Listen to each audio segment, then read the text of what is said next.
राजसाहेब, तुमचं चुकलंच. तुम्ही उगाच साला मराठी माणसांच्या मेलेल्या मनात स्वाभिमान जिवंत करण्याचा प्रयत्न करताय.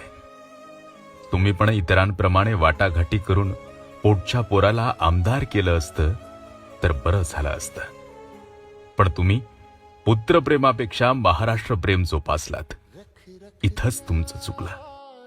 तुम्ही डोळसपणे भविष्यातील महाराष्ट्र घडवण्याची भाषा करताय. हेच लोकांना नकोय. हे पुन्हा एकदा सिद्ध झालंय.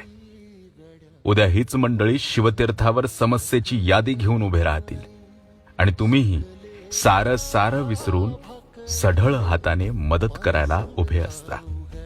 इथंच तुमचं चुकतं. फार बोलत नाही, पण मी मराठी माणूस आणि एक कलाकार म्हणून माझी भावना मांडतोय. कारण कलाकारांपाठी तुम्ही कायम